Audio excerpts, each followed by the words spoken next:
1 Samuel chapter 26. David again spares Saul's life. The Ziphites went to Saul at Gibeah and said, "Is not David hiding on the hill of Hakilah, which faces Jeshimon?" So Saul went down to the Desert of Ziph with his 3,000 chosen men of Israel to search there for David. Saul made his camp beside the road on the hill of Hakilah, facing Jeshimon, but David stayed in the desert. When he saw that Saul had followed him there, he sent out scouts and learned that Saul had definitely arrived. Then David set out and went to the place where Saul had camped. He saw where Saul and Abner, son of Ner, the commander of the army, had lain down. Saul was lying inside the camp, with the army encamped around him. David then asked Ahimelek the Hittite and Abishai, son of Zeruiah, Joab's brother, "Who will go down into the camp with me to Saul?" "I'll go with you," said Abishai. So David and Abishai went to the army by night, and there was Saul lying asleep inside the camp with his spear stuck in the ground near his head. Abner and the soldiers were lying around him. Abishai said to David, "Today God has delivered your enemy into your hands. Now let me pin him to the ground with one thrust of my spear. I won't strike him twice." But David said to Abishai, "Don't destroy him. Who can lay a hand on the Lord's anointed and be guiltless? As surely as the Lord lives," he said, "the Lord himself will strike him. Either his time will come and he will die, or he will go into battle and perish. But the Lord forbid that I should lay a hand on the Lord's anointed. Now get the spear and water jug that are near his head, and let's go." So David took the spear and water jug near Saul's head, and they left. No one saw or knew about it, nor did anyone wake up.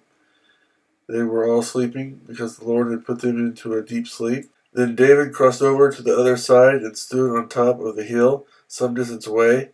There was a wide space between them. He called out to the army and to Abner, son of Ner, "Aren't you going to answer me, Abner?" Abner replied, "Who are you who calls to the king?" David said, "You're a man, aren't you? And who is like you in Israel? Why didn't you guard your lord the king? Someone came to destroy your lord the king. What you have done is not good. As surely as the Lord lives, you and your men deserve to die, because you did not guard your master, the Lord's anointed. Look around you. Where are the king's spear and water jug that were near his head?" Saul recognized David's voice and said, "Is that your voice, David, my son?" David replied, "Yes, it is, my lord, the king." And he added, "Why is my lord pursuing his servant? What have I done, and what wrong am I guilty of? Now let my lord the king listen to his servant's words. If the Lord has incited you against me, then may he accept an offering. If, however, men have done it, may they be cursed before the Lord. They have now driven me from my share in the Lord's inheritance, and have said, 'Go, serve other gods.' Now do not let my blood fall to the ground far from the presence of the Lord. The king of Israel has come out to look for a flea, as one hunts a partridge in the mountains." Then Saul said, "I have sinned. Come back, David my son, because you considered my life precious. Today I will not try to harm you again. Surely I have acted like a fool and have erred greatly." "Here is the king's spear," David answered. "Let one of your young men come over and get it. The Lord rewards every man for his righteousness and faithfulness. The Lord delivered you into my hands today, but I would not lay a hand on the Lord's anointed.